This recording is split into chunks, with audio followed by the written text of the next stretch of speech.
the committee team that they can now invite members of the public and our witnesses into the room. Thank you.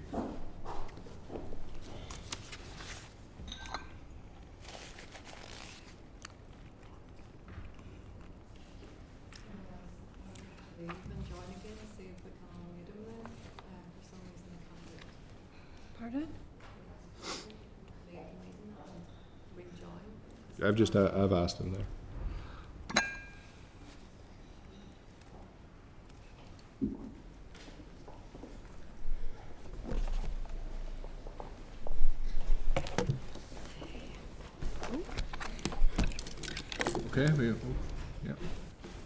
Okay, members, welcome to the 26th meeting of the Public Accounts Committee. In this mandate, can I advise members that the committee meeting will be recorded and broadcast throughout Parliament buildings and online. However, there could be a slight delay in moving between any private and public session, so please be patient with the system. Can I also advise those in the public gallery that they're very welcome to use mobile devices as long as they're in airplane mode and devices are muted. You can also connect to the Assembly Wi-Fi, and the details for the Wi-Fi is in the gallery rules. You are not permitted to take photographs or record any of the proceedings. Agenda item 1, we have apologies from Tom Buchanan and David Honeyford. Okay, and draft minutes. Can I refer members to the pack for a copy of the draft minutes of the meeting on the 21st of November at page 6 of the pack. Refer you to the, if members are agreed. Agreed. Okay. Okay, members. Can I ask members if there's any relevant declaration of interest to declare for this meeting? Okay, Dan. Thank you, Chair. Just to declare, I'm the Assembly Private Secretary to the Education Minister. Okay, thanks very much. Noted. Okay, members, agenda item 4, matters arising. At pages 14 of your pack is a response from Neil Gibson, Accounting Officer of the Department of Finance, confirming both his attendance and that of the Head of the Civil Service, Jane Brady, on Thursday the 16th of January 2025. Are you content, members, to note this correspondence and forward to the Northern Ireland Audit Office for information purposes? Okay, thank you. Okay, members, at page 15 of your pack is a response from Ian Snowden, the Accounting Officer for the Department for Economy, supplying further information as requested at our previous session. Are members content to note this response included in the inquiry report and forward to the Northern Ireland Audit Office for information? Agreed. Okay, thank you.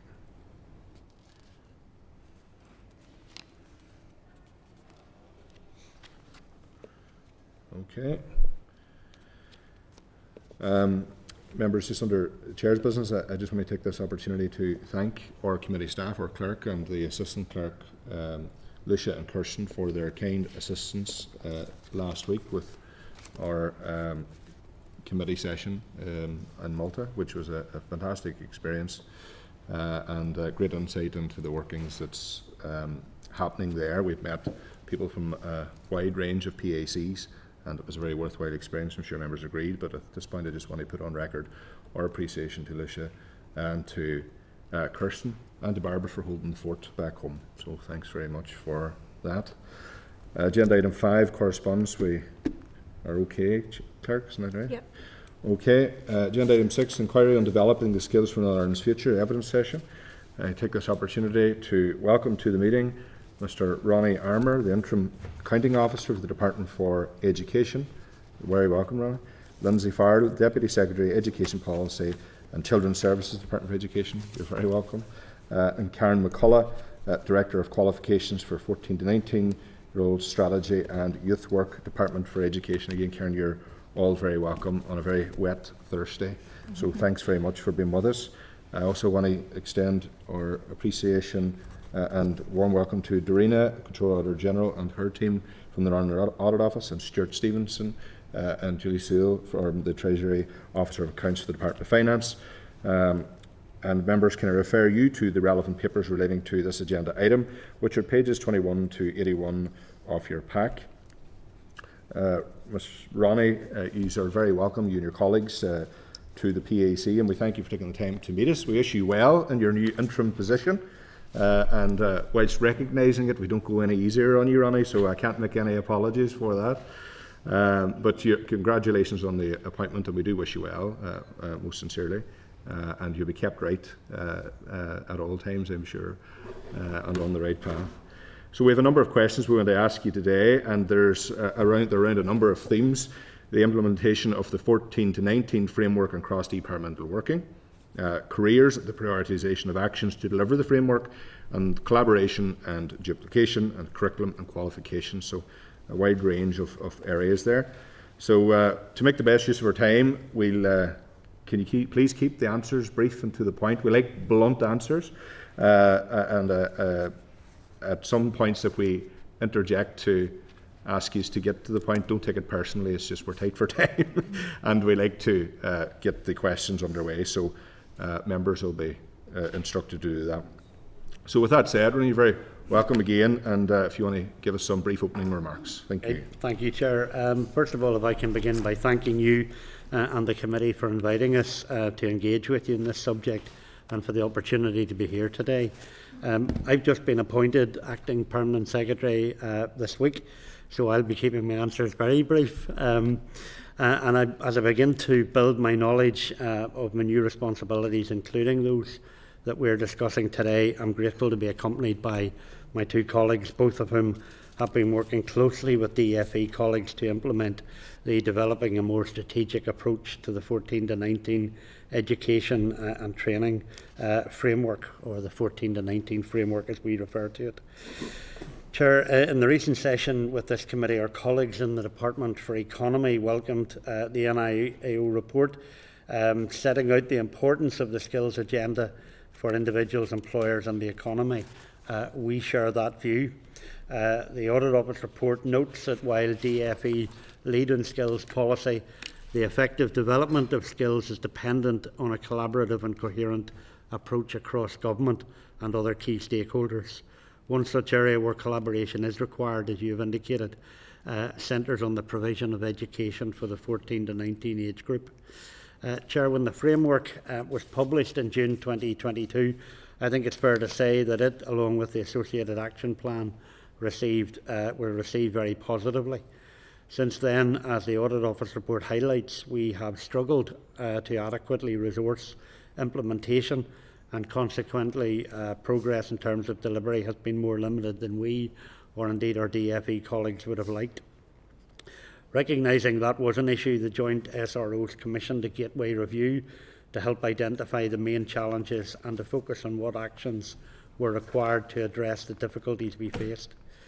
The Gate Zero review was completed in January of this year, when it concluded that the programme was struggling to make an effective transition from framework development to implementation, and in doing so identified several significant issues relating to governance, programme management and duplication.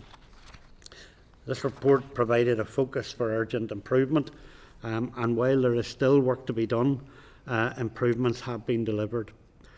Recognised in a subsequent Gateway review held in August of this year, when we moved the programme from red to amber, which means that while the programme is feasible, significant issues still need to be addressed, and we are addressing those.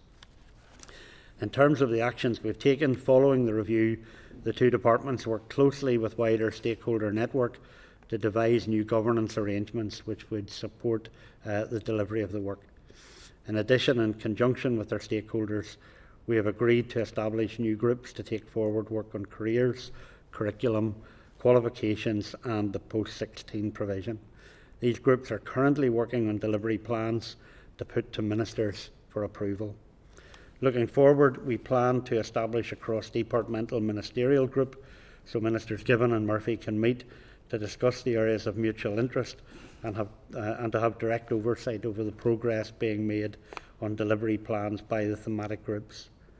We recognise the need to ensure that we tap into the extensive knowledge and expertise of our partners in the wider stakeholder network. To achieve this, we plan to establish an expert advisory panel to support us in determining how policy can be best delivered. Turning more generally to the skills strategy, which sets out ambitious targets in respect of the qualification levels for our working age population. Effecting this improvement requires increased participation in adult learning and new workers entering the labour market having the qualification levels that can make a positive contribution to those targets. We know from our own data, and it was acknowledged in the OECD skills report, that increasing proportions of young people are leaving school with level 2 and level 3 qualifications. The vast majority of school leavers also continue into education or training to further enhance their levels of study. However, we also accept there's no room for complacency. We need to continue to address the variation in outcomes across the cohort of school leavers. We have a number of policies and interventions in place to support learners and to tackle educational underachievement and low attainment, which I'll mention briefly.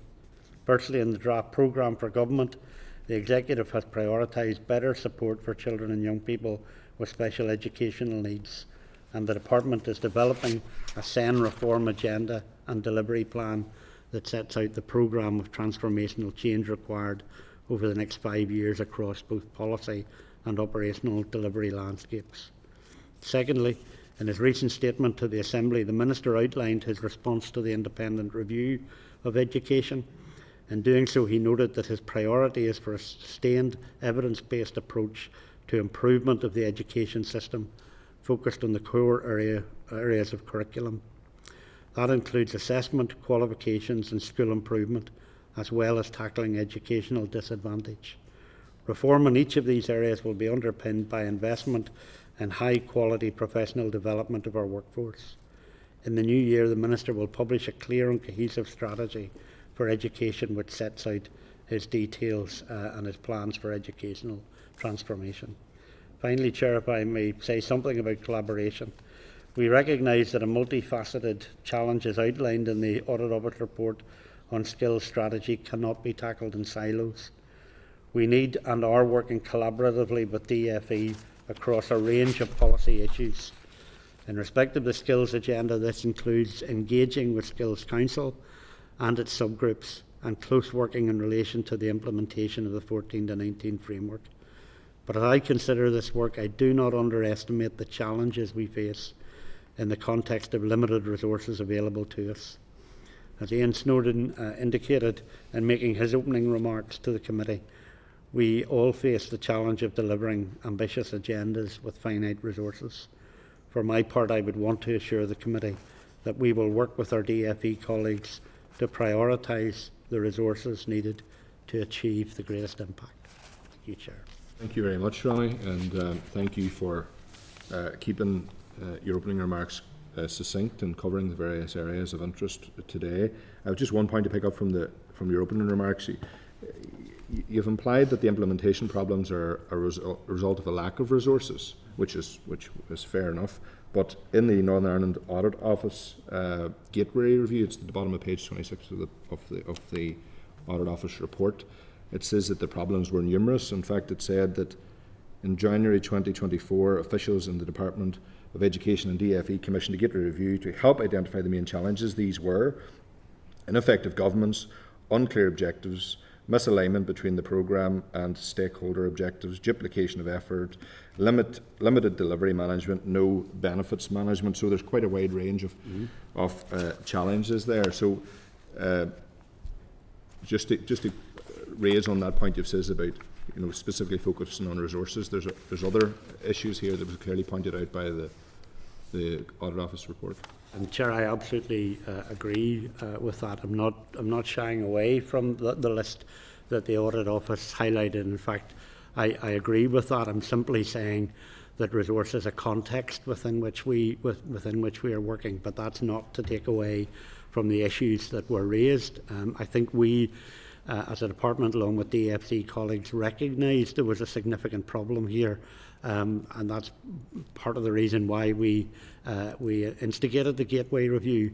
I think the Gateway Review probably didn't tell us anything that we didn't know, but I think it was an important contribution to help us shape the way forward.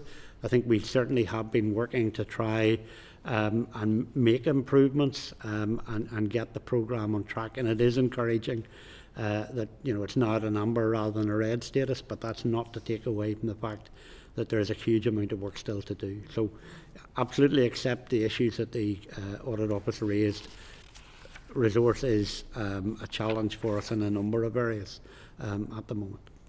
And just, one of the assessments is that the project may need re-baselining and its overall viability reassessed. Would you agree with that? I think that's something that I would certainly want to look at now that I'm in the role. I think it is encouraging that progress has been made. I think it is encouraging when you look at the Gateway Review in August, but certainly very open to looking to see what more can be done or needs to be done moving forward. And just on that, who reassessed this to change the alert from red to amber? That was undertaken, as I understand it, by a Gateway team. The Gateway team. Within the department? No. No, it's an independent team. Thank you. It's just to make sure you're not marking your own. No, we're not. We're not marking our own homework. I think, and that's why it is encouraging that it was an independent group that looked at it and saw the progress that we were making. Yes, it was the same Gateway team that had undertaken the initial Gateway review and then came back to do that further assessment. Okay, and just when I'm on the Gateway thing, I just stick with it for now. What degree of cooperation has there been between departments at any level since the framework was jointly produced? I think we have sought to work closely with DFE. There are a number of mechanisms, and Lindsay might want to just take you through those. There are a number of mechanisms in place. I don't think there's any lack of willingness or ambition in terms of the two departments working together, but it is a challenging area. Yes, certainly. So there's collaboration on a number of levels, Chair. I would say there's a real will and a joint commitment to the 14 to 19 framework. Both Moira Docherty and myself are the joint SROs of the programme and have a very positive working relationship. But that is then translated through our teams, and I think that is reflected in the new delivery model that has been established in response to the Gateway Review recommendations, with the setting up of those three thematic groups that Ronnie referred to in his opening statement, which are entirely integrated, comprising DE and DFE staff. But beyond the DFE 14 to 19 framework, I would say that there is closer, more collaborative working between DE and DFE on a number of issues, through from skills, 14 to 19 agenda, the careers work being taken forward within that context, but also around the whole area of initial teacher education, where there's a clear read across, and the special educational needs agenda, and that is reflected through our closer cooperation through the end-to-end review around it. Okay, yeah. And just in relation to the programme board, was that the only level that was envisaged in terms of cooperation initially, or is it? Initially, Yeah. Chair? Yeah, so when the initial framework and action plan were produced, there was a governance arrangement envisaged at that point in time. I think when Moira and I looked at it in January, it was clear with the passage of time and a lot of changes in the external environment. In the interim period, we'd had the recommendations from the Independent Review in Education, for example, and there were other reports and other things that had happened that there was a need for us to take stock, and part of that was looking at the governance arrangement. So at that time there'd been the intention that there would be a programme board that would oversee delivery of the programme in its entirety. I think on reflection of the Gateway Review recommendations, it's become clear there's been a need to look at that, to reset both the programme infrastructure around it, but also how we can ensure that those stakeholder views are continuing to be taken on board through the implementation. I don't think anybody can underestimate the complexity around these issues and the difficult task that it actually was to come to an agreed framework and action plan, because you had a huge number of stakeholders from the FE sector and those from across education, and that's been something we've been very mindful of in responding to the Gateway recommendations, how we can ensure that that participatory design approach is built into everything that we do as we move to implementation. Okay, that's helpful. And just to touch on as well in terms of implementation of the actual framework action plan, you've touched on it already, Ronnie, and you've touched on it, Lindsay. You know, in a very direct way, why has there been a failure to successfully implement the action plan and deliver better outcomes for young people in particular? Just in a very... I think in part, Chair, because I think we haven't resourced this work. in the way that we should have or would have liked to. I think that's certainly an initial comment I would make. Lindsay has been much closer to it as it's developed and may want to comment as well. Yeah, and I think it is precisely that. When the 14 to 19 framework and action plan were agreed, they didn't come with a specific budget associated with that and then the resources to deliver. That being said, and accepting the findings of the Audit Office report, and as Ronnie acknowledged in his opening statement, we know there is much more to be done. I think it's also important to reflect that where we've been able to move forward on actions through the 14 to 19 framework, we have done that, perhaps not under the umbrella of 14 to 19, but we've taken the time within DE to look across at the range of reports. So for example, if you were to look at the Fair Start report and action plan alongside the 14 to 19 framework, you would see some common themes running through there in terms of the entitlement framework, in terms of the need for a refined standalone sixth form policy, in terms of special educational needs, curriculum, etc. So we've taken the time to look across at those consistencies and have tried to move things forward where we can. But it is important to say that has been within the context of extremely limited resource and many competing priorities at this time. I appreciate that, and I have no doubt the intentions are there and are well made, but how many of those have actually become outcomes at this point is the real question. You know, I know the reference in the various documents you've said, but we're constantly talking about these issues and there doesn't seem to be any deliverable outcome. I think it's lots of work is underway, and as Lindsay and Ronnie both said, so I say on the careers, which I would be leading on the DE side, I've been working very closely with DFE colleagues like the director and the head of careers service there, you know, to progress that work, and we have a joint forward work programme that we're presenting to ministers hopefully in a couple of weeks before Christmas. So that kind of work has been going on. What's really helpful with the themed groups across, if you think about the structure of it, so we've got the SROs and then there's an implementation, a 14 to 19 implementation team that oversees the work. What the groups are really helpful for is bringing us together and the opportunity to look at where awareness, make sure we're each aware of what's going on in the work that we're progressing, opportunities to work more collaboratively, and then because there are the three groups, somebody from the implementation team attends each of those, and then it's getting the consistency across all of those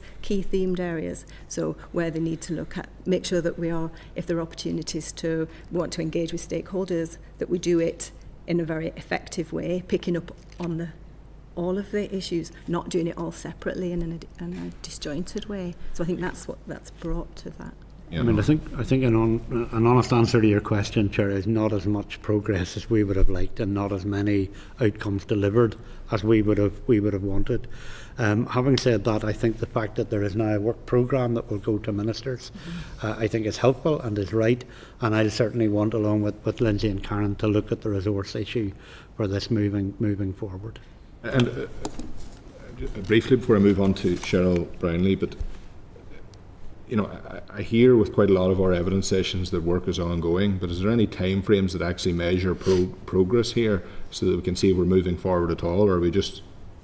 That's what's going to be in those forward work programmes, you know, from each of those groups. And the other point is that there are quite a lot. So if you take the careers, for example, there are recommendations that are in the 14 to 19, the Fair Start, the independent review of careers, the independent review of education. And this has been a real opportunity. This is why we've been working close together to go, these are not separate pieces. We need to work in a more joined up way across all of them. And really the focus is on, in that 14 to 19, put the emphasis on the young person at the centre of this. And what are we going to do for those young people? And what's DFE and the Careers Service going to do for those people at that time? What supports do they need? You know, so it's that kind of way of working that's coming in. But quite a lot of those recommendations in the 14 to 19 are big fundamental reform pieces around qualifications and curriculum. You know, they are, if you think of qualifications reform, we've started on that journey. We've started to commission work that's going to inform the direction of travel and provide advice to a minister. But from the start of that to actually putting new qualifications in place can be 8 years. You know, but that's what we're going to do across those groups, is set all of that out. Okay, thank you. And briefly before I let Cheryl in, Colin Gildern uses slight supplementary. And could I ask, it's sometimes difficult to hear in this room because of the size of it, so if you could just elevate your voice as much as possible just to help everybody pick it up. Colin? Just in reflection on what you're saying about creating opportunities for them to work closer together, so the issues have existed for a long time. To be honest, the opportunities to cooperate has always been there. Is it time that we start to mandate it rather than just creating opportunities? Is that the only way we're going to get a real sea change? I think there is a commitment to the sea change that you're talking about. I think there is an opportunity moving forward, and I think we do want to try and give priority to some of this. Karen, do you want to? I'm just thinking there is mandate there. The Children's Services Cooperation Act requires. Is that working?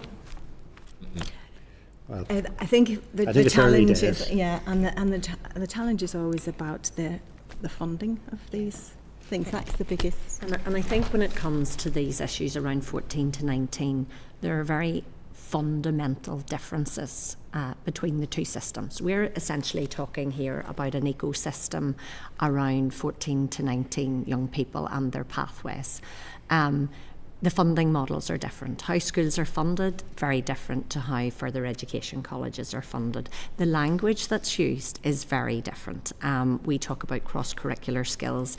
DFE talks about transversal skills. There will be different modes and methods of assessment. There will be different narratives. The purpose of our curriculum isn't solely to service the needs of the economy. It goes beyond that. But for DFE and that further education sector, that's very much their core focus. So I think whilst we're not using that as an excuse not to work together, because we absolutely are committed to that collaboration, I think it's just important to understand the complexity of that landscape, and that actually working together isn't solely enough without actually addressing some of those fundamental issues that we need to work through together.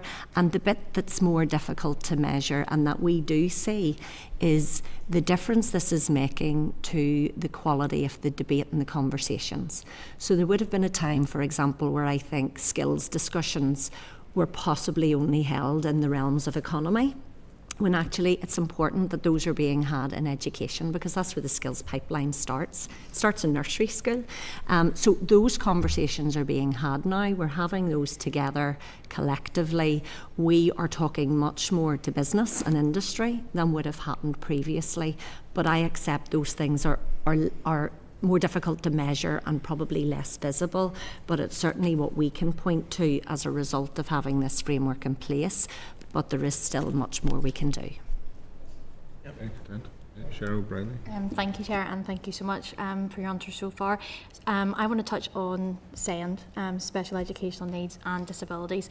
And you're obviously very aware, and I know that the Department is doing a lot of work in this regard, but keeping on that kind of thread of collaborative working, in terms of collaborative working with the Department of the Economy and yourselves and the projection of SEND, how is that work ongoing and how is that being monitored? Yeah.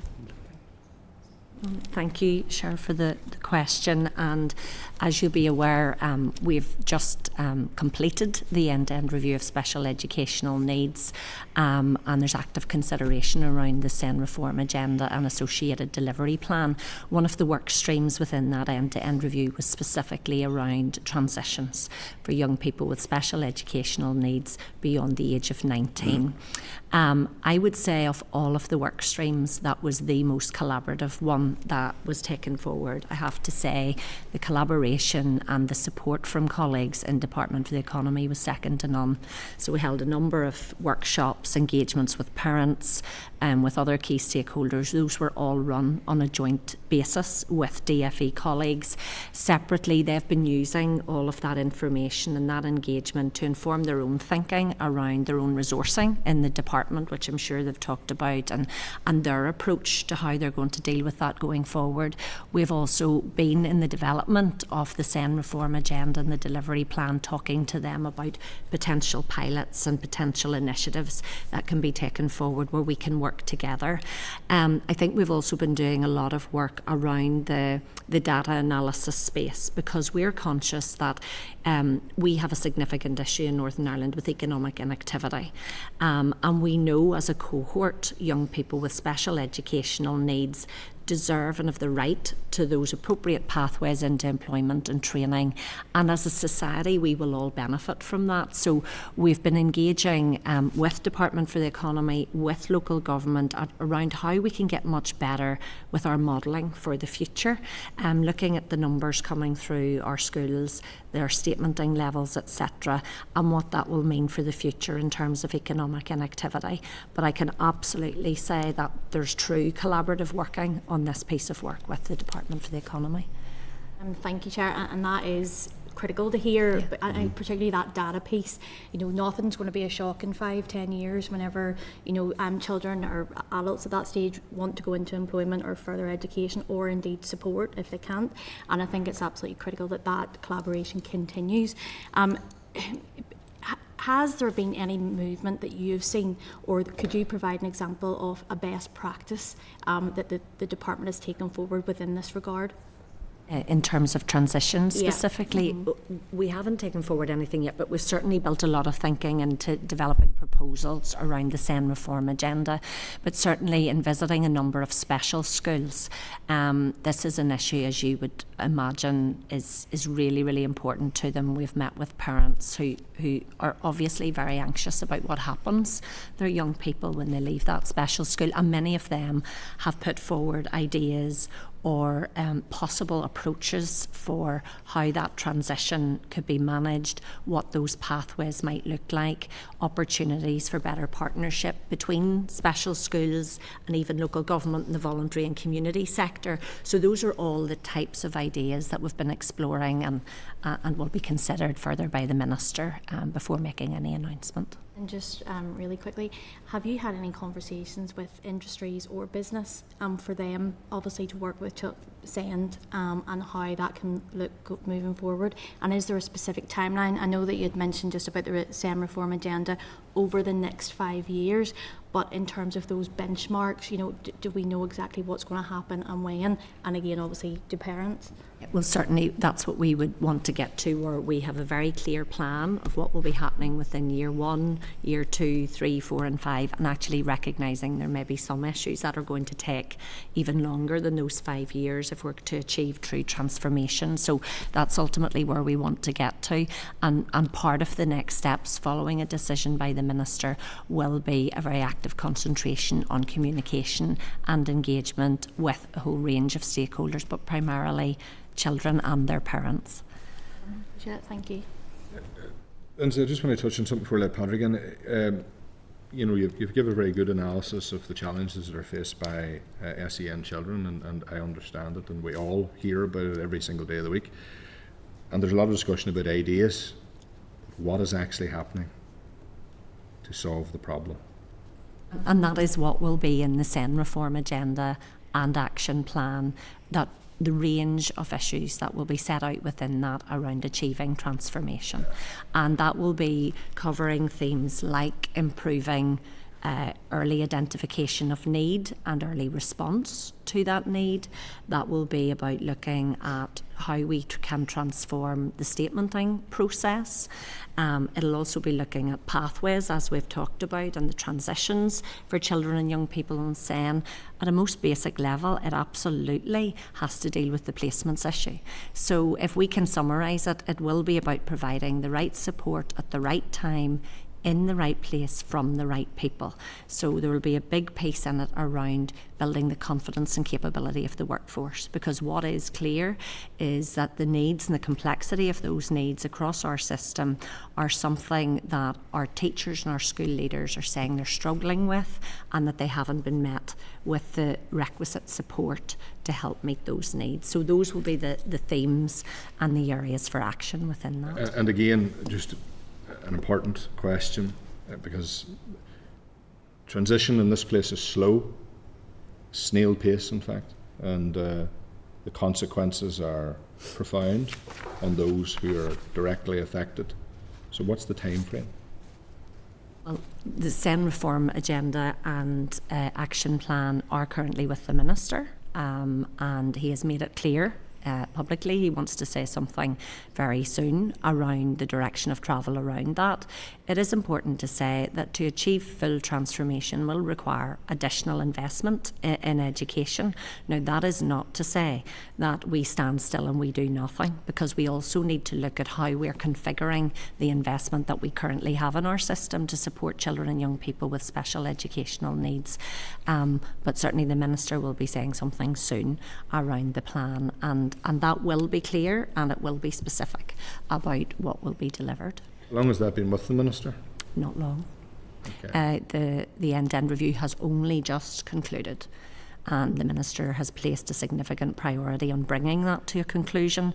When it initiated in spring of last year, it had an 18-month timeline associated with that. Now, you'll be aware that during that time we had the issues around SEN placements, and so priority was given and resource was diverted to deal with that emerging crisis over the summer and up to September, which should have meant the end-to-end review rolled on longer, but the Minister had placed a particular emphasis on bringing that to a conclusion.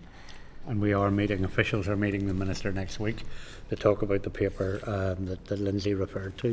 I don't think, Chair, any of us underestimate the challenge, though, that lies ahead in dealing with this issue. Lindsay is right; it will need to be funded. But even if funding was available, it's still hugely complex. But there is a determination, I think, on the Minister's part and on our part to drive forward. And it's an extremely fluid situation in that it is worsening year on year, so the challenge in terms of resourcing will intensify. So if we continue doing things the way we do them. Yeah. And that places a huge drain on the department's overall budget. So. And ultimately, our primary concern in all of this has to be improving outcomes for children and young people with special educational needs. And so that has been our primary concern in taking forward the end-to-end review.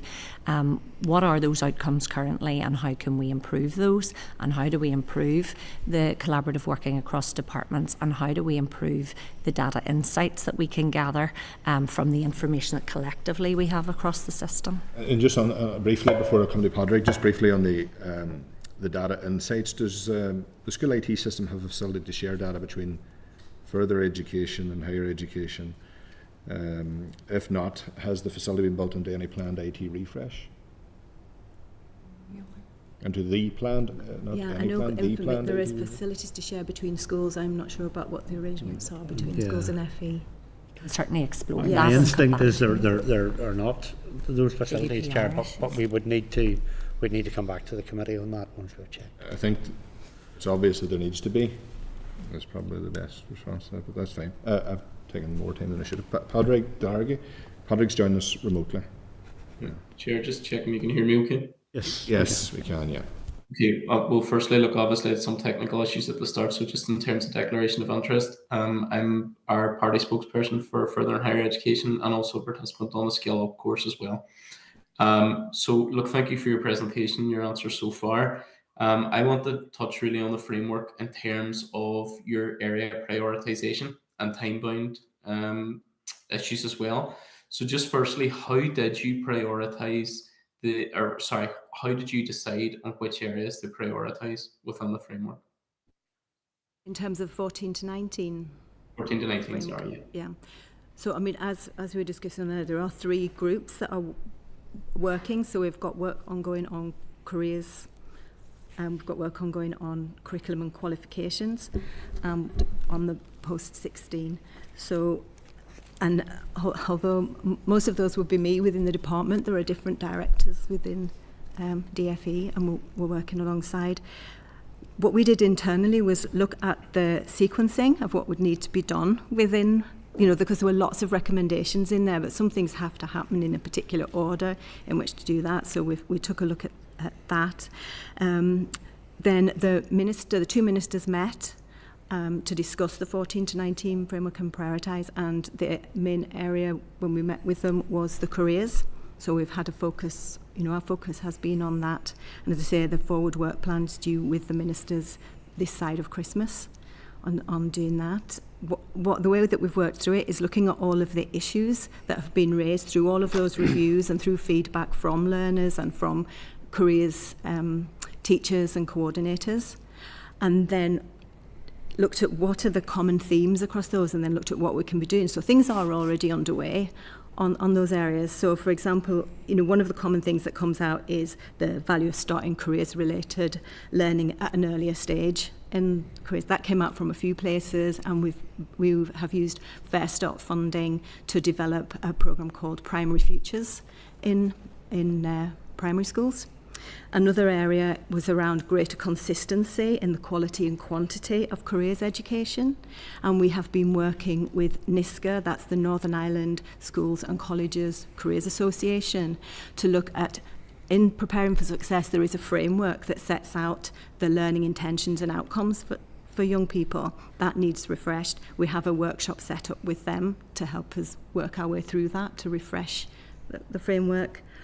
We've got also increased awareness of and access to careers information. That's something that the young people want and the careers advisors. So we have been working with our colleagues in DFE, particularly in that there's the information unit, Careers Opportunities Information Unit. They have a huge collection of really helpful publications, and those are shared with the schools through the C2K network and with area learning communities and with the NISCA members as well. So we're kind of working our way through them and putting things in place to drive that improvement as we're going along. But the priority came from looking at all of the reports that have been done, looking at them in totality rather than individually, and then working out what we could do on each of the strands of work.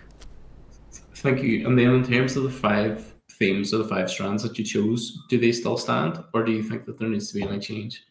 No, I think they do still stand, and as I say, there are those 3 themed groups, but working across all of it, and that's where that programme implementation came across, are things like the communication, things about the shared language. Those have to be picked up in each of the groups, and to avoid the duplication and make sure that things are joining up from each of those groups. As I say, I'm on all of them, so that's more straightforward for me to do. But things like language is a big issue. We use different words to talk about the same thing, and we need to sort that out. But I think it is all still in there. It's just the way it's structured. It's not like the language would be a separate issue because it cuts across everything. And I think that's where we've tried to make those issues more cross-cutting. Yeah. I'm really interested in how you measure them and keep track of them as well. Do you use SMART targets? No, it's more like, there is a programme of work to be done, and it's more like a red, amber, green kind of approach. I think programme management approach. Yeah. To say, are we on track for things? And I think, though, when these forward work plans come out, that's where you'll see these are the targets and when things will be done, and completed. So then that will be... Okay, so there are going to be time-bound actions within those? Yes. Okay. And then in terms of that revision and that detailed, I'm interested in that system that you use, just in terms of how it breaks down. So you've mentioned the green, amber, red system that you currently use, but are you attaching timeframes to that as well? Because I'm just still a wee bit confused in terms of when we can actually expect to see the action and the delivery on this. So I know you've mentioned it's going to ministers and reports with them, but actually each element of this going to be time bound? Is each element of delivery going to be time bound, and so on?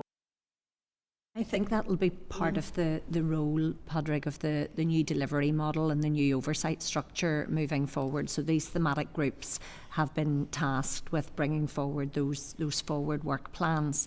So I think part of the next step will be the reporting and the oversight around that to make sure that we are able to be accountable around the delivery against those targets, and what level of information then will be available around the progress that's being made across those themes. So I think that'll be part of the next step in terms of that new delivery model, and for Moira and myself to work through as joint SROs around the programme.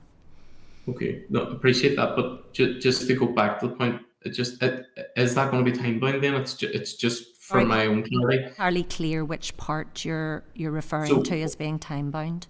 No problem. It's just all the different elements and all the different actions. So I know you've mentioned obviously broadly it's going to be time bound, but it's each action and in each delivery point, it was just to check if they're going to be time bound as well. That'll be set out in that forward Brilliant. work plans that go to the Minister, Padraig. Yes, so there'll be a timeline attached to each particular piece of work or each particular action.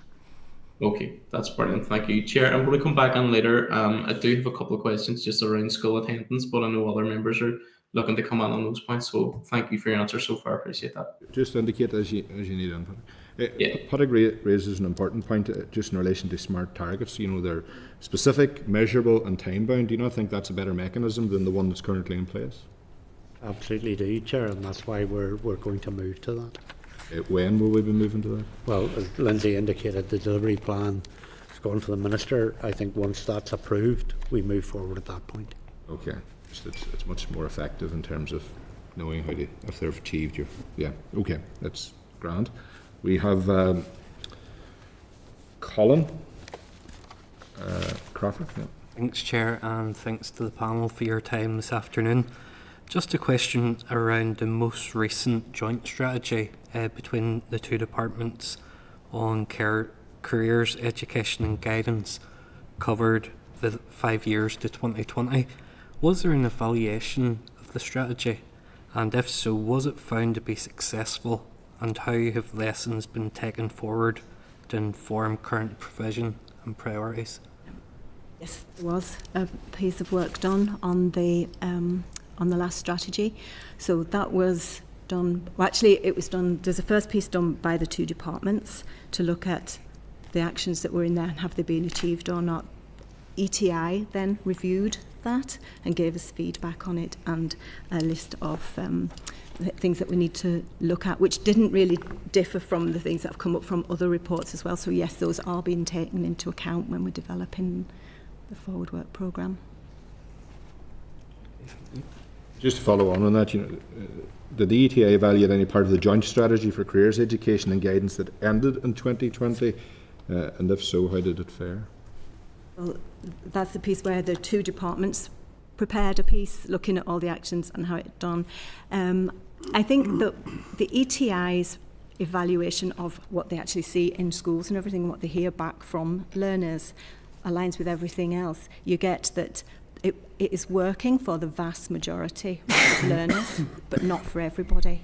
So, for example, we put questions on the Young People's Behaviour and Attitude Survey to ask about whether they feel they're in a position to make effective decisions about their careers. And most of them say yes, but a third of them say no, they don't feel as confident as they'd like to do.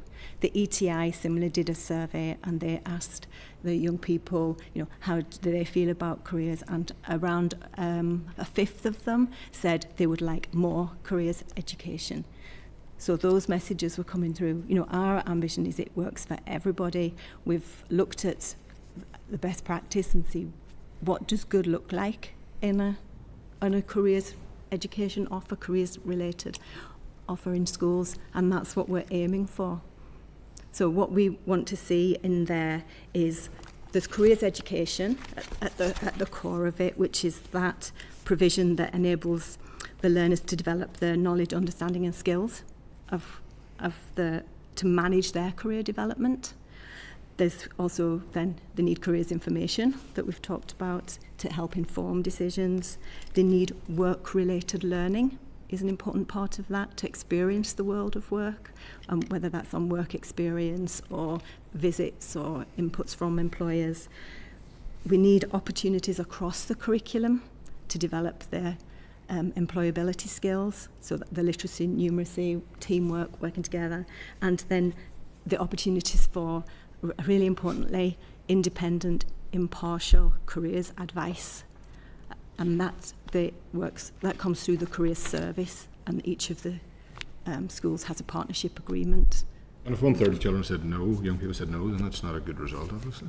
Well, it's not. We need to improve what we're doing, and that's exactly the focus on what we're doing. When we ask young people what is it that they want, what is it that's missing for them, it's quite interesting. They talk about They want information on what qualifications they need to progress their career plan, and we've started to make sure there's a lot more information coming through to them from that careers occupations unit, information unit. You want information on what employers are looking for. They want help with interview skills, and they want help to find work experience. Now that's quite a big call on employers to feed into this as well. You know, those are all, it'd be good to get their inputs. Right, sure. Just a tiny one. Just when you were saying there about children not feeling that they are getting the proper education around that, there has been so many advancements in technology, and the way children utilise technology now has completely changed them from whenever I was young, not that long ago. But, you know, I look at my daughter, she's 13 and everything's on TikTok, it's on Yes. Snapchat, it's instant information. You know, has that kind of came to your door in the sense that the way the information is provided, have you looked at that as to how to change that and to make that information more accessible, instant, and probably more aligned to what exactly the children are looking Yeah, for? that is, and I know that within DFE, because it's the career service who put that, they are very on top of that and aware of that. And also, I think the careers portal that's been developed is a really good underpinning infrastructure to support everything that go along. Information is there, but people sometimes don't know where to find it. And if there was an agreed place and people know where to go, that's going to help a lot. And they're in the discovery phase of that at the moment, and they are engaging extensively with young people, with schools, and with careers teachers. So that's hopefully going to help and make it fit for purpose for those young people. And parents is a huge part as well. You know, when we ask on those surveys about who's influencing your decisions, parents are so high up, and they really need to understand what are the pathways, what are the qualifications available, where might they lead, and where are your options to go and study those. How do you ensure that that information is standardised right across Northern Ireland? Because some places may do that very well, and some children may have parents that are very engaged and encouraging that. Other people don't have those opportunities. So how is that opportunity standardised that everybody will receive that information and opportunities? Well, but I think that's what we are trying to tackle. As you know, there are always those people who are very quick to pick up on things and some who don't. One of the things that the careers advisor, the careers teachers are talking to us about is they want these opportunities to work together, because I'm sure it's quite a lonely post sometimes being the careers coordinator in a school. You know, so they want to work together, and one of the things they want to look at is things about work experience, but also engagement with parents. Some settings do it really well, or the area learning communities do careers fairs, so they'll have the young people there during the day, and then they invite the parents along in the evening. So there is really good practice out there. It's just making sure, as you say, that that's done more consistently. So if we set out in a framework, what does good look like, what are the learning intentions, and how might that be delivered, working with those careers careers teachers, then that's all aiming to try and address those issues. Thank you. Cathal Boylan. Thanks, Chair. I think some of the questions are already answered, but I'll go forward. I'm listening. Ronnie, I wish you all the best in the new role. Thank you, appreciate that. The point, thanks very much for your answers so far in your presentation. Slightly concerned because we know resources is an issue for us, but we've still a job of work to do, so we can't let the pupils down. So just expand, I'll come back to Cheryl's point in a minute, because specifically for our report, I'd like to ask the question directly, but for ourselves, listen to some of your answers. Besides needing to work across departments and get out of the silo mentality, we need all the partners. You know, be it local authorities, anybody else, even business and local businesses. And I said last week at the session last week that even maybe orientating skills geographically maybe not a bad thing to look at. I'm not saying that's the right or wrong thing to do, but my point is just your views on moving forward that, because in the absence of properly resourcing the things that we want to do and all the frameworks that we have, and some good policies, some good ideas, in the absence of that, I mean, where are we in terms of having those conversations, those broader conversations with the partners that we need to bring into the room now? Because in the last number of years I've seen, years ago we wouldn't have been involved with partners like this, but we certainly need them in the room now. So just, I couldn't agree more with you. I mean, you're right in saying resource is an issue, but you're equally right in saying that we need to prioritise to make sure that we're making the best use of the resources that we have, and part of that, I think, is absolutely drawing in others to work alongside us. Lindsay, I think, touched earlier on the work that she's been doing to do that, so I don't know if you want to... Yeah, so I think the Skills Council has been hugely helpful in this regard. So it is chaired independently by Kathleen O'Hare, but I think what that forum is doing is probably for the first time in a fairly unique way bringing the range of sectors together. So you've business and industry, further and higher education, and then ourselves in education round a table, having those collective conversations about that ecosystem around young people in terms of their pathways. Not always easy conversations, and there isn't always a meeting of minds, but that's really important because it leads to a maturity of relationship, and I think that has been really helpful in setting a different course and a different narrative and moving much more to, well, away from all of the problems to, well, where are the solutions to be found? And the solutions are to be found in having those partnerships and that collaboration across sectors.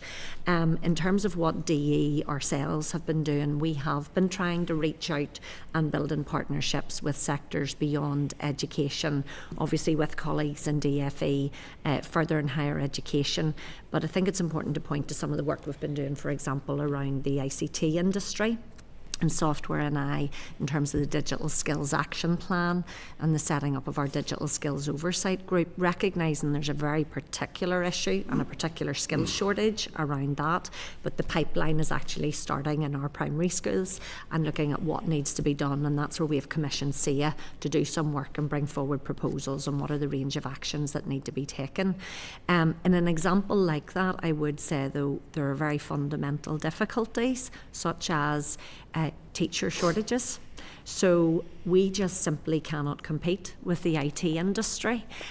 So those who will be leaving university with a relevant degree are probably not going to choose teaching over a much higher paid career in the IT industry. So there are very practical things that perhaps we need to work through to find creative solutions to. Separately, we've also been doing a round of engagement with local government and going round all of the councils. That has been really important in linking into the labour market partnerships and that more localised approach to skills. And we've been trying to connect schools to those local businesses and local industries through those labour market partnerships and the area learning communities to try and build those connections at a school level as well. Of course, I'm sure there's much more we could be doing around all of that, but those are certainly the partnerships that we've set up so far. And I think, sorry, just to broaden the point a little bit, I mean, Lindsay has touched on the pressures in certain skills for teaching staff and finding them. I mean, we spent yesterday with colleagues right across the educational sector looking at a workforce planning strategy to try and address some of the very issues that Lindsay is highlighting, because there are serious pressures in a number of areas that we are struggling to find teachers to fill. So we are looking at that separately, but that is a challenging area for us. Sorry, Karen. It was just to pick up on the point you made about using what we've got more effectively as well, I think. So if we have groups called area learning communities that has all of the schools and FE colleges in an area that are brought together to support delivery of the entitlement framework. They have like career subgroups as well. But what we're seeing is the connecting up between the area learning communities, the labour market partnerships and the career service. So there are some really good examples again on the ground of how they're working. So the Newry and Down labour market partnership, they have established a schools and industry working group, and they've brought together the coordinators representing 26 post-primary schools in the area, and what they're aiming to do is kind of showcase the successful local business and businesses to schools and parents, and to young people, in order to encourage like the pool of people in a local area, and they've facilitated a number of, they call them employment pathway events. And similarly, there's a group in Causeway Coast and Glens labour market, and they have had careers conventions that they've organised, with the area learning communities and the schools. I think at the moment something like 11 of our ALCs are working with the labour market partnerships. Okay, Chair, now I have a couple of other questions. See, in terms of, and you may have touched Karen on this already, but see, in terms of equality of opportunity, no matter what school it is, every child should have an opportunity for proper careers education and guidance. Yeah.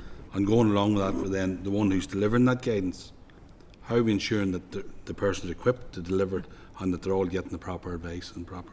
And this is a conversation we are having with this NISCA group, who are the careers advisors in the school, because on every single review that's been done, it points to the need for professional development for careers teachers and coordinators in school.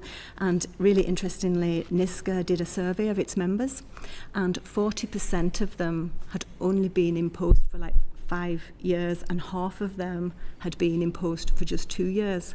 And if you think of the environment that they have taken up those posts, so we had industrial action, we've been returning from COVID, so there is a training need now. There are things that go on, as I say, we have the area learning communities have their subgroups, the career subgroups, NISCA run conferences, the area learning communities run conferences, and they're very proactive themselves in trying to learn. But what we're trying to do is work with them to say, how can we help facilitate that?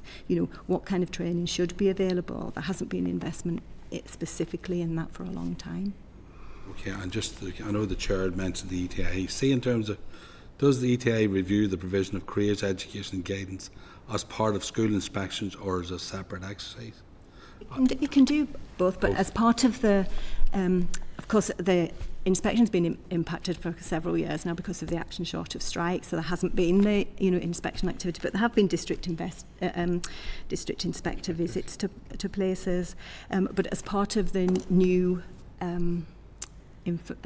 inspection model, employability is covered as part of that, and it will be part of the inspections they do of schools, colleges and training organisations. It will be there, but also there is an opportunity to commission or ask for advice, professional advice from the ETI is also there, so you can look at something more on a themed basis, so you could ask specifically, say, about work experience or something like that.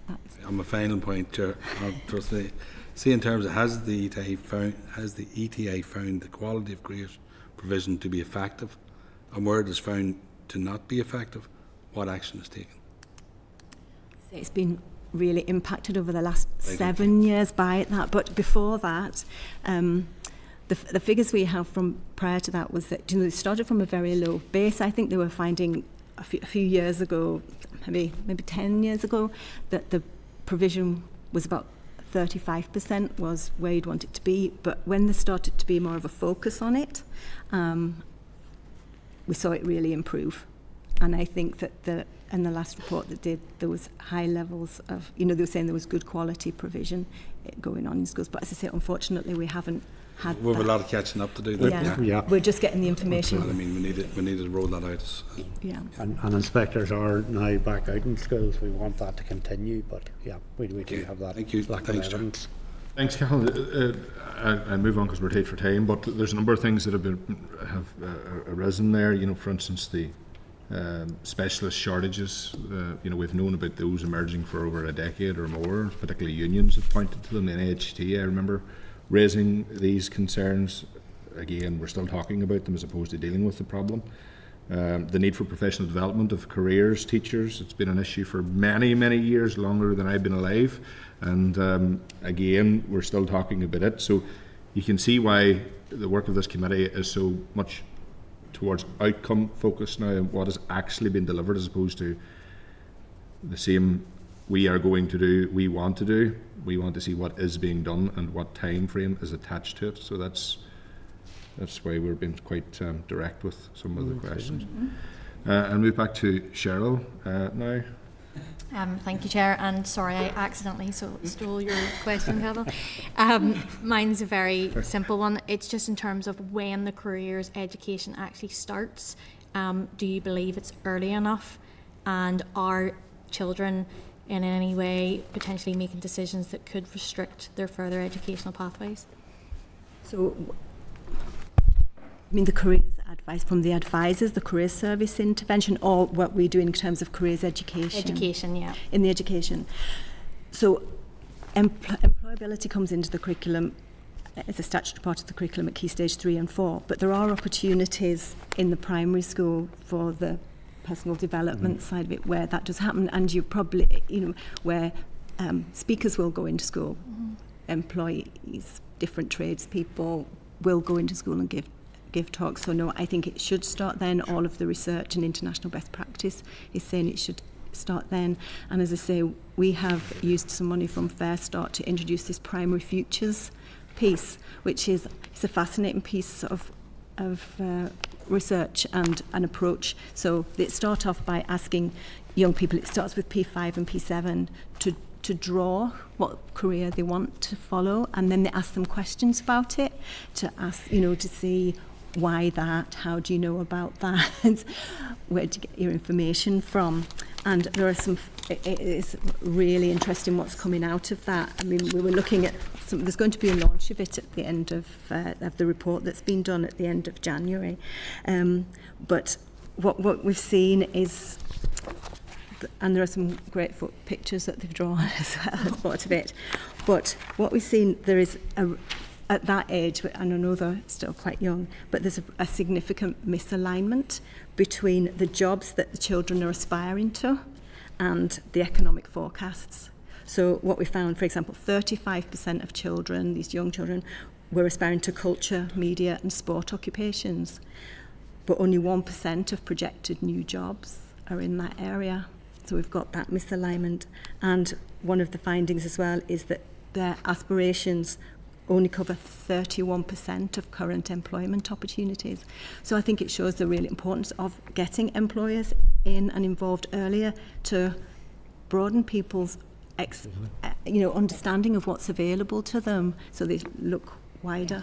I think Karen used the word aspiration there, and it's about instilling that aspiration. We hear consistently, certainly from schools in more disadvantaged communities, that the most fundamental issue that they face is around that lack of aspiration. And so programmes like that one are certainly, even primarily before they meet anybody from a particular occupation, it's about raising their eyes and instilling that sense of aspiration for something new and different. Yeah, no, I appreciate that, and raising aspirations is a huge piece of work that needs to be done. Just will that be included, within the framework, and is that something that's going to be? Yeah, I mean, this was done on a very small amount of money. Last year was the first year, and we've got some more money this year to try and expand that. I mean, it was offered to all primary schools, but with the Action Shortage strike, it wasn't taken up. But we're trying to make sure it is taken up. And the kind of next stage of it is then working. Again, it needs the input from employers to go and have these conversations in schools and with young people, to give them the opportunity to talk about different jobs and what it involves. And they do a great thing where they invite somebody in and they have to guess what job they do. And the stereotyping is really interesting. Is that, it's a voluntary thing for schools then? It's not something they have to do? Don't have to do. And would you keep the data then in terms of the take-up, or maybe why schools can't do it? What are they struggling with and what the barriers are? Is that something you're going to look at moving forward then? No, absolutely. As you say, it's just addressing those. But schools are very keen to do it. There was a survey a while ago of primary school teachers about, do they think it's important? And they were absolutely agreed it's important. That would be P5 then, would be... That's what this one was. Yeah. I think, you could adopt, you could gauge it, but we are going to try and make sure there's a greater uptake of it. It's a great... No problem, thank you. Guessing what certain career... I'm not sure we'll put that to test in a couple of places just yet, to be honest. Well, I don't think anybody drew a politician. Was that recorded? My favourite was a panda hugger. But actually they wrote panda huger. Diane, Forsyth. Thanks, Chair, and thank you very much for all being here today. And as a mum of three school-age children whose aspirations range from being artists to marine biology to computer games designer, I'm really interested to take on board as a parent how you capture that. And again, like I represent the South Down area, and I just want to thank Karen for mentioning the Newry Down Skills Partnership. I've seen the hands-on engagement my children have been involved in, some of that in particular with STEM-related organisations in the constituency, so really good work. But I want to ask Ronnie, just in terms of collaboration here with the Department for Economy, is the Department of Education really taking joint responsibility for this framework with no specific target dates being set in the support and action plan, and in some cases just a failure to assign an action owner to many things within the lead departments? I think the answer to the question is yes, we have taken responsibility. Could we do better? I think you've highlighted some of the areas where we absolutely need to do better. I think there is a lot of learning from what has gone on over the past couple of years, and I think we're willing to do that. I think the Gateway Review and other things have drawn that out for us. But being no doubt there is the commitment to work together, and I think in the short time I've been looking at this, I mean, I can see the collaboration that's going on between Lindsay and Maura and others across the two departments, Karen included. So I think yes, we are committed to it, but absolutely much more work to be done, and we need to get much better at it. And last week, Maura was here and she was echoing the same sentiment, and we can hear a lot of the good collaboration coming through. But as we move forward with the framework, do you think that there would be a commitment to assigning actual action owners and departmental leads and moving forward with that? So I mean, I think it's vital that we do that. I think we should have done that. I think it's now vital that we do, but absolutely that is what we're going to do. Otherwise, everybody's working together and doing good work, but nobody's responsible, nobody's accountable, and there's nobody for us to put the questions to as to progress. No, so that's great. Thank you, Chair. Okay, Padraig Delarga. Thanks, Chair. Chair, I had been going to talk about collaboration a bit more, but to be honest, it's been talked about quite a bit yet, and I do want to get into the attendance piece.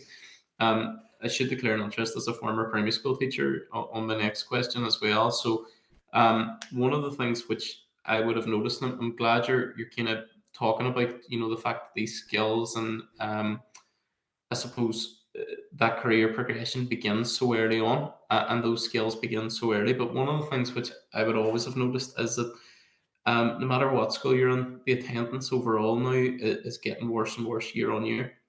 So I'm really keen to hear what you're doing to actually what strategies you're putting in place to stop that, because it's chronic at this stage. And my own opinion, and the opinion of many people who have worked in the profession, would be that the restrictions around that aren't stringent enough to make sure 80-85% is now commonplace.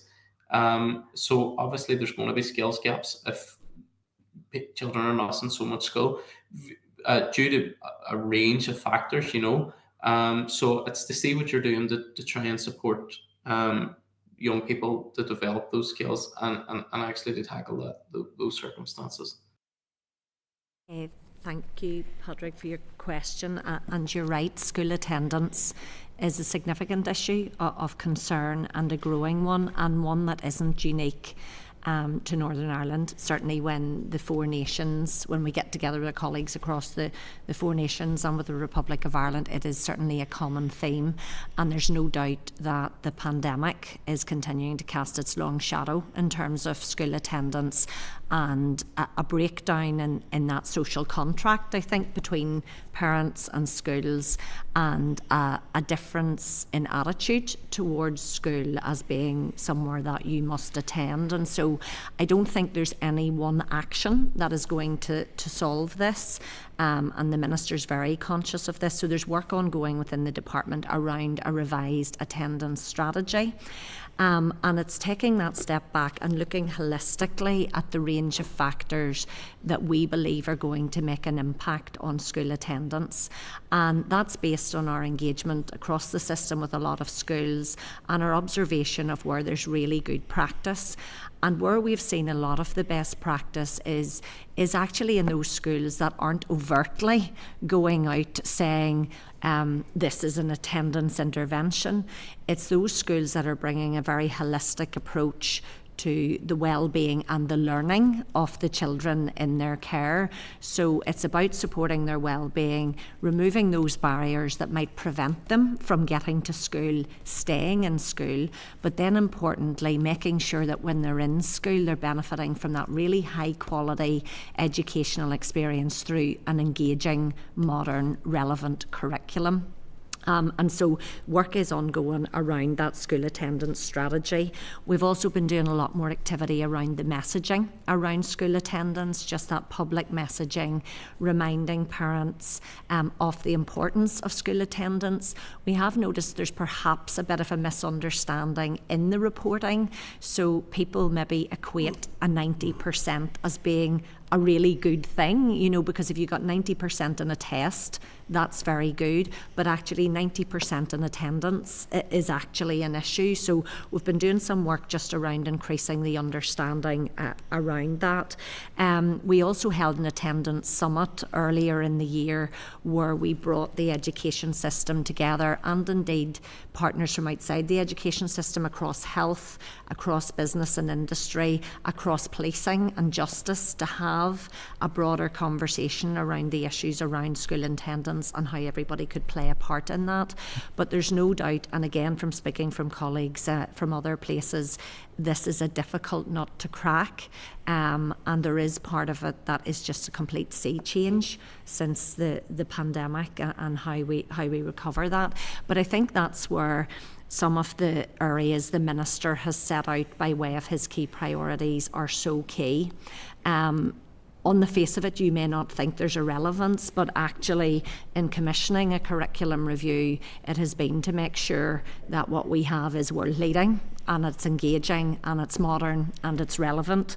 In setting out the need for qualifications reform, it's about making sure those are modern and world leading and relevant and providing the appropriate pathways to young people, but also then the focus on teacher professional learning, and we've already talked about that today, and making sure that we've a strong, highly skilled, confident workforce that can address the challenges they're seeing in their classrooms today. So I don't think there's any one single action, but hopefully that gives you a bit of a sense of how we're approaching it, Patrick. Yeah, no, absolutely, and really appreciate the detail on that. I think why it's so important for this conversation is because we've already talked about, you know, the parental engagement, the collaboration, and to me, to not have the attendance piece as part of the skills conversation actually risks leaving children who are already falling behind further behind, and actually widens that skills gap. And I think that if we're going to really adequately and equitably challenge that, then we have to be looking at how do we actually deliver for every single child who's taught in our schools and in our colleges. Just on the colleges as well, just want to go back to that point about the collaboration between FE and schools as well. Like, I know, work really closely with a lot of the schools and with the colleges in my own constituency in Derry, but there clearly has been a move in recent years away from FE, and that's despite the fantastic work that's been done. I know some of that has been recuperated through student numbers increasing and so on, but in terms of how this has happened, for me, the way I would see it, and I know a lot, we've had a discussion between both economy and education, is that a lot of the reason for this is that schools, the way they're funded, is dependent on numbers. So that's obviously a critical reason, but in terms of skills, this is key. How or what are you doing? I suppose, how are you doing it, and what are you doing to actually remedy that situation? Is there anything that you're doing around looking at the schools model to make sure that it's not dependent on student numbers, that it's more just a broader measure, or how are we getting to the core of that issue? Is this at the stage? Can I just check that which stage we're talking about? This is about when at the end of year 12, when they leave in, yeah, whether they carry on into year 13 in a school or go to FE. Okay, yeah. So the data we have from our school census shows that just over 60% of year 12s carry on to year 13 in their school, and that proportion has been pretty static for the last 10 years or so. the absolute numbers change because of demographics, as you say. So in 2020, I think that was kind of the lowest the 16 to 19's been since the 1950s or something. But now we're seeing the increase, and as you say, so you're seeing higher numbers going into FE, but the proportion isn't really changing. At that point, when there's around 60% are staying in school, something like a fifth, around 22-23% are going into FE, 8% are going into training, and 5% are going into employment as well. So that's the kind of pattern that there is. And definitely, I mean, our policies and our legislation is for everyone to work in the best interests of learners and promotes collaboration, at that stage. But a number of factors, can influence, as you say, lots of factors influence that. So there's around the accessibility of settings, there's pupil and parental preference, and there's the cost as well, as you say. I mean, because learners can stay in school, still be registered in school, but be taking courses in FE as well. So there's still that ongoing collaboration. So it doesn't mean they're not going to FE. They might be doing it as part of a broader curriculum. And that was exactly the point that I was going to touch on, because I think the figures are nearly skewed by that, by the fact that students are staying registered in school, but actually they're doing maybe 2 or 3 A levels at college as well. Yeah. And what work are you doing with DFE to try and break that barrier? Because I mean, from school's point of view, the onus there is clearly on the schools to say, look, your best education pathway, if this is the skill that you want to develop, that if this is the career pathway you want to follow, is clearly with a college. But we're nearly having to hold on to, and you can't blame the schools either, because that's their fund model. So what work are you doing with DFE to actually break that? Because those figures definitely are skewed by the fact that students who would have in the past gone to DFE, the FE colleges, are now staying in schools for that very reason. Yeah, I mean, it is about something that's discussed across, and it just comes up all the time across everything. The 2 points come up all the time. One is around them staying in school, and one is about schools offering courses that would be better taught, in FE. I mean, we would always say, as I say, interests have to, it's the best interest of learners, not institutions, that should be at the core of those decisions, and that's what we try and promote. So we do have the entitlement framework, we do support, we provide funding towards collaboration as well. We also, there is a range of qualifications approval processes in place. So if you take the first one, so the first one is the awarding organisation that offers the qualification.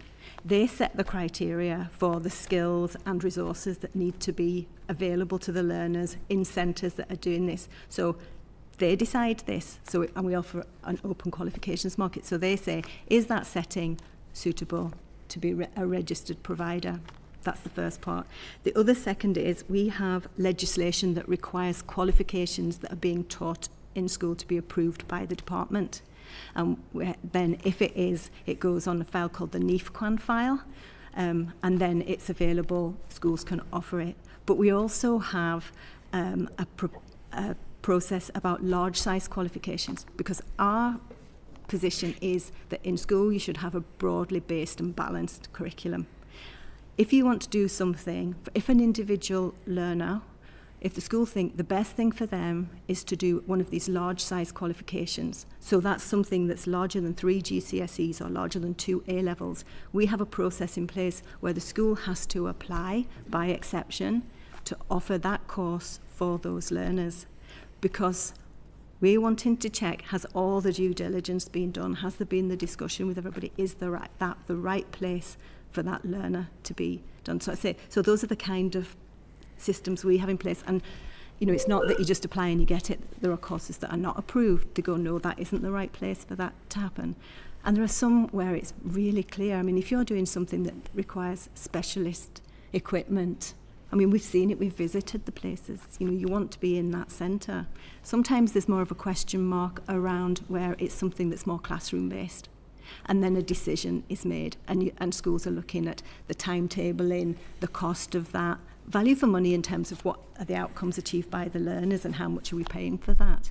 So that's where it becomes, maybe that's where we're seeing more of that. No, absolutely. And sorry, just last point on this, Chair. Sorry, and I promise I'm done asking. Then I could ask about this all day. I find it really interesting area, and really appreciate the detail that you've given, and obviously the complexities around it. But for me, the best example is around construction. So quite a few of the schools are now doing a course in construction, and my question would be: are you better learning construction in a classroom for 2 years? Or are you better out on a site full time in a college, getting that experience? And we know that that's a key shortage in the economy and in skills. So specifically, I suppose, for the last point, and the question was just, what work are you doing in collaboration with DFE to try and actually look at that funding model, to try and remove that and put the onus back on actually getting people into colleges? Yeah, the funding is one of the issues that is on the list of things to look at within the 14 to 19.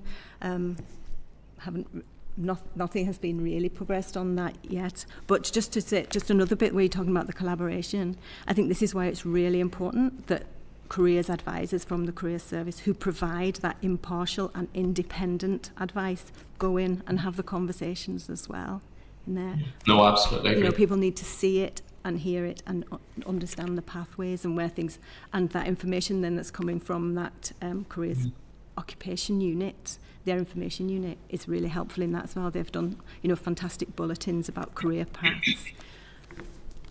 Yeah, no, brilliant. Thanks very much.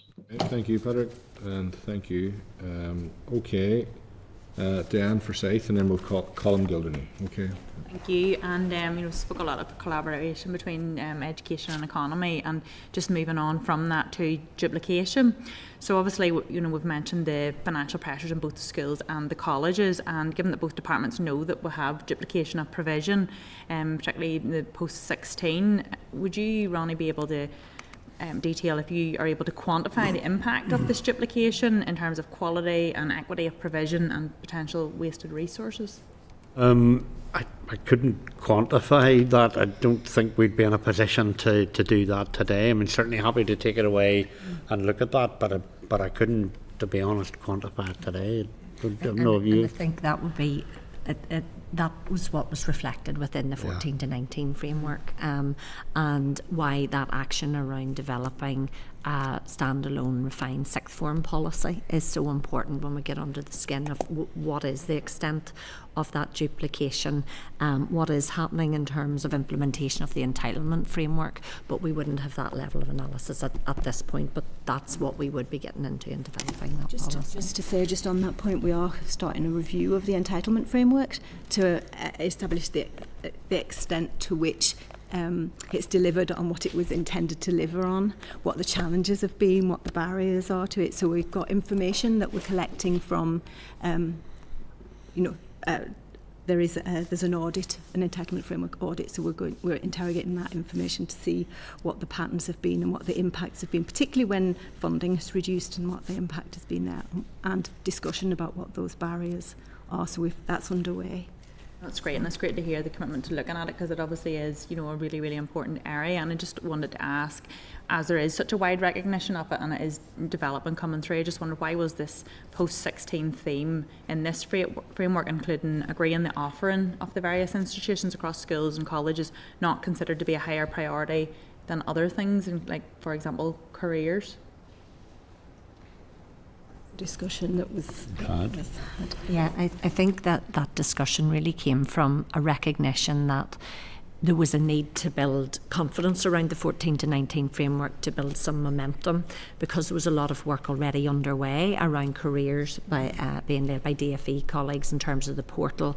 It was seen that would be a good early action to really focus on, to exemplify that collaboration and get a visible product in place as soon as possible. So I think that's what sat behind the decision to prioritise it over and above the post-16. But I think in saying that it's an early action, I think the fact the Minister has announced the need to review qualification specifications, to take forward a programme of qualifications reform, it's actually in that way it is going to pick up around these issues in terms of sixth form, what the offering should be, etc. And again, we have started to look at all the information around sixth form as well, because it is in there, and I suppose the key questions that we need to to work. I mean, there are lots of policies that impact on sixth form provision.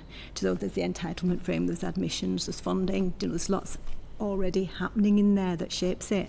But it's coming back to those fundamental questions: who should go, what should they do there, and where should they go afterwards? It's being clear about that, but about all of the offer across that post-16 environment.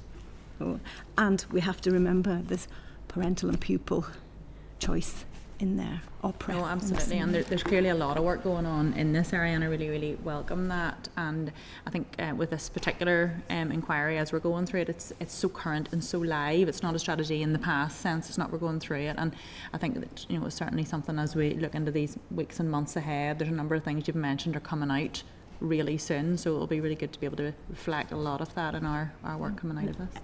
I think there is something about, I don't think it ever ends. I don't think there is an end point when this will have happened, because I think it is constantly changing. I think it's something you can't take your eye off. So you don't want to put a false thing, or by this date we'll have done it, because I don't think we'll have ever done it, because things are changing all the time. And it's about putting the things in place to make sure we are monitoring what's happening all the time and responding to it, across the two departments, particularly around careers. But that's not to take away from the fact that there will be timescales in terms of the work we're doing. But Karen's right. I think it's an ongoing process that will always be developing, but it is important that we have those timescales that we've talked about earlier. Potential for good reporting and outcomes and removing Absolutely. duplications and Absolutely. quite quantifiable Yeah. and demonstrable to people. Thank you. Thanks, Chair. Yeah, just to touch on that briefly before Colin comes in, one of the key criticisms of the departments of the executive is its a silo working mentality, and there's a very expensive consequence of that, which is duplication by one example. I'm just a bit concerned that there is no means of quantifying it or any attempt to quantify it. In fact, it may be bold of me to ask, but has there been any work done in that regard? I think the answer to that is not significant work has been done on that. I mean, I think Lindsay touched on the point that it's something that we are looking at in terms of moving forward, but at this point we couldn't quantify. Yes, okay, that's grand. But I think it's important that this area is looked into. It I is think we just accept that. a huge waste of public resources if two departments are doing similar things, and it's just not good use of money. Okay. Colin, the floor is yours. And I suppose I'm just reflecting on the totality of those conversations, and I'm wondering, I suppose there's an old truism that culture will eat strategy for breakfast. And I'm just wondering how much of this is around all of that culture. We've heard a lot of talk about complications and resources and complexity, and I wonder, is it all that complex? Now, I recognise around qualification reform, and there are issues there, but in general, in a very simple level, for example, in Fermanagh South Tyrone, South West College cover the Fermanagh South Tyrone area. Is there any reason in the world, as we exist at the minute, that the schools in Fermanagh South Tyrone couldn't invite the colleges in at Key Stage 4 or 2 or 3 for an hour to speak to their pupils to set out the options? And Daniel mentions the silos and the different languages. Are the languages being used to maintain the silo rather than an explanation as to why there are silos? And I just think we need to consider those very basic, fundamental, and not allow people to hide behind potentially complexity that is not really actually there. I think it is complex. Having said that, I think you're right around the language. I don't think the language is just being used as a barrier to stop collaboration. I think there's no reason why schools couldn't act as you have said, but I do think there are cultural issues. I think you're right in terms of how departments work together, how we break through that silo mentality. I think there are some really good examples of where departments have done that. I mean, I think in terms of education, if you look at the childcare agenda, I think there are really good examples there of how departments have come together to deliver the Minister and the Executive's priority. That's one example. I think in this one we've already acknowledged, I think today, that from our perspective, yes, we need to do better around the collaboration. That's not to say that good collaboration isn't taking place. It's not to say that people aren't working very hard, but there are undoubtedly improvements to deliver, and I think the Audit Office report highlights those for us. So I think that's the challenge moving forward. But I think those cultural barriers that you're referring to can be overcome, and I think there are examples of cross-departmental working where they have been overcome. Yeah, I think Padraig's right as well, that we need to address those reverse incentives that are blocking good work, and those are unfair, and set schools up in a way that makes it very difficult. But anyway, my two questions are around curriculum and qualifications. I'll start with the qualifications one first. There has been a persistent challenge here around the lack of parity of esteem for vocational courses and academic routes. And it has been mentioned here in relation to our work on this, until such times as we're valuing the young person in a boiler suit just as much as we are the person in a graduation gown, that will persist. Has there been any work done to address this, and what is the impact of that work? Yeah, just to pick up on that, yeah, again, another theme that rang through the whole 14 to 19 piece. Qualifications have a value in particular context, and the key thing is about the value of that qualification to supporting the learner on the pathway that they want to take. If we talked earlier about our approved qualifications, there are a large number of applied qualifications on the NIFQUAN file. Through the entitlement framework, schools are required to offer a balance of applied and general. So in legislation, schools have to offer a third of the courses general, a third applied, and then a third whatever meets the interests and needs of their learners. And at the moment, the regulations say there's to be an offer of 21 courses at Key Stage 4 and 21. So we do have in place things that do give that parity to those, to whether they're applied or general qualifications. I think there is a space, and you talked there about culture, and I think there's just something that I think there is a space for ensuring that vocational qualifications are well understood by parents and by employers, and just more widely across the public.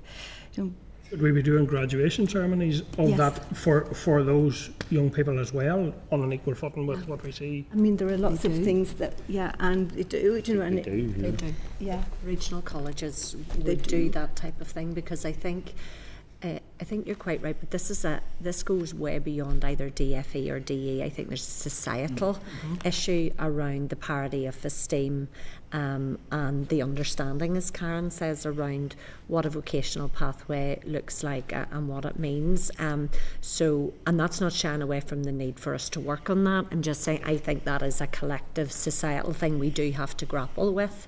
Because I even had a similar conversation last Friday with the Royal Irish Academy around parity of esteem with the STEM agenda between STEM and modern languages, for example. So I think it's important conversations for us to have at a societal level. What are the skills we need for a society and an economy of the 21st century, and then how do we all collectively work together to get that pipeline right, both in terms of vocational but also in terms of arts and humanities and STEM. So I think those are conversations that we are having increasingly with DFE now, but there's a job of work to do around that one, although we do sense a change with the number of more apprenticeship routes, etc. There is a change, but there's more to be done. And South West College, in fact, did do their graduations last week, but the problem is they're not promoted or valued in wider society, and maybe there's a piece of work around that. That wouldn't cost a fortune, but is around changing that culture over a period of time, and it would take time, but we need to start.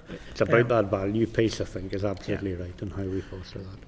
And then that touches upon the second part, so in relation to the curriculum. So is the department clear that the curriculum being offered does align to the skills needed and career opportunities that we're looking at in the time ahead? Is that adequate at this stage? Is there more could be done in that respect? And really this is why the Minister very early on, since taking up office, identified curriculum as a key area of priority.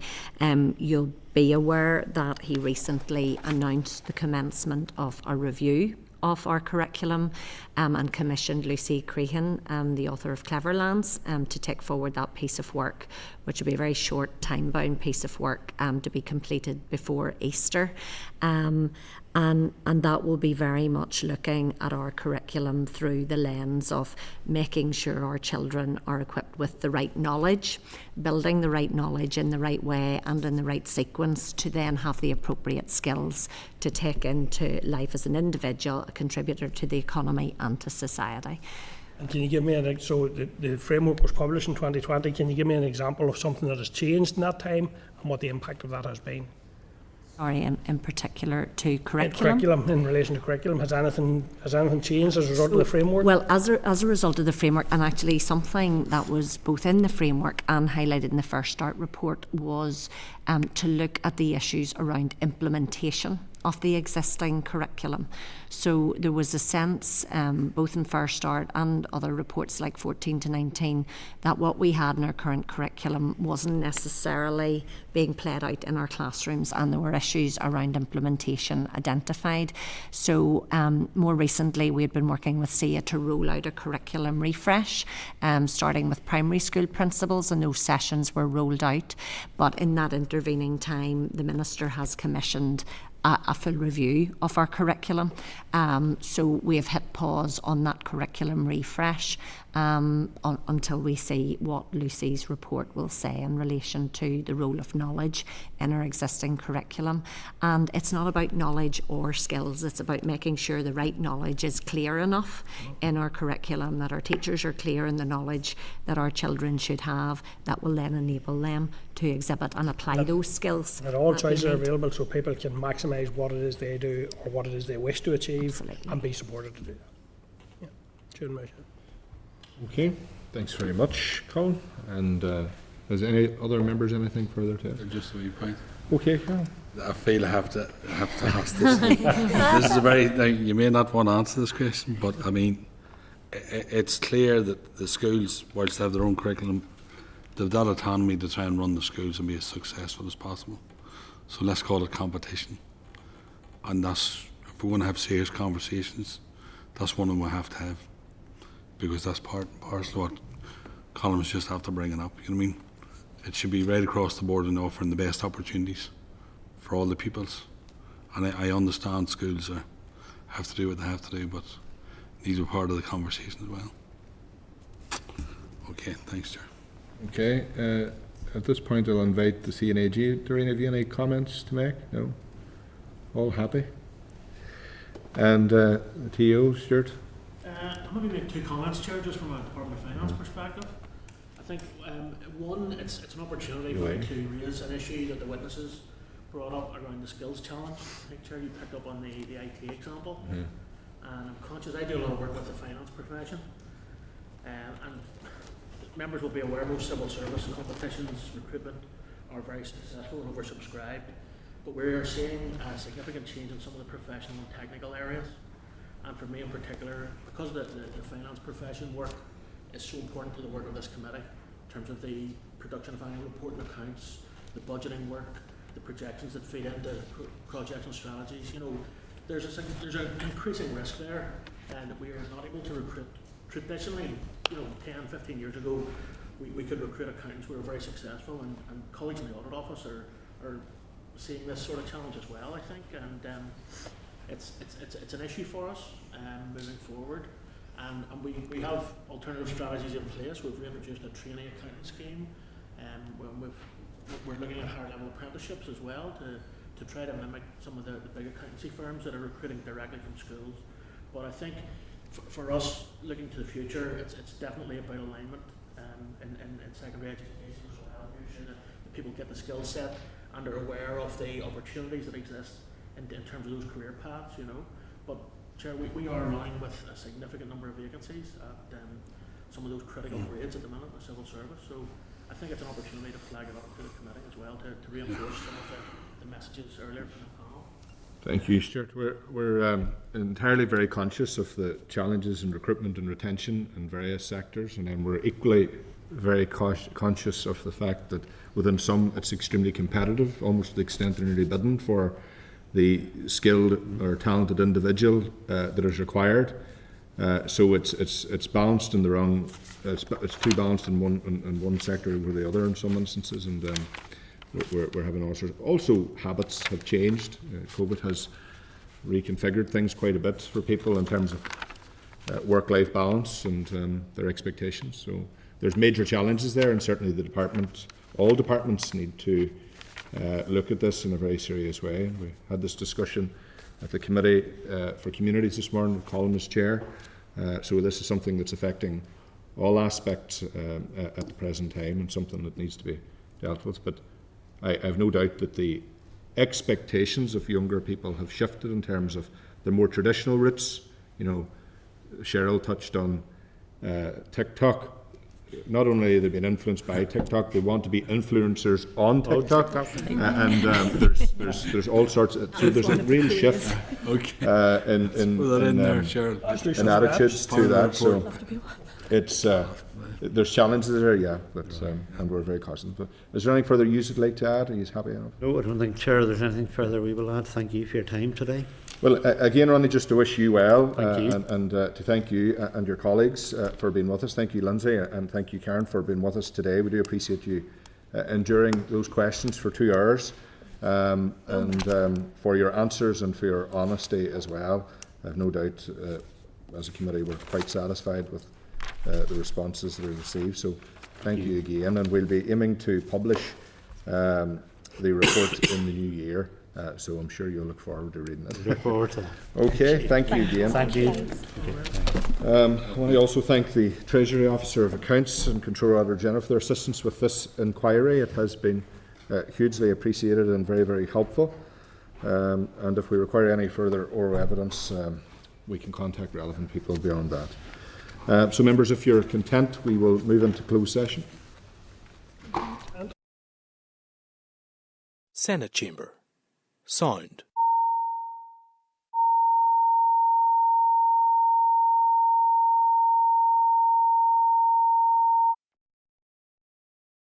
Senate Chamber. Sound.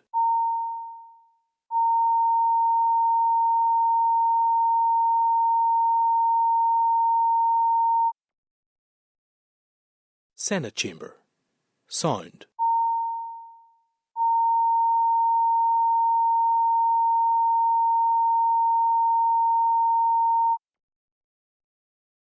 Senate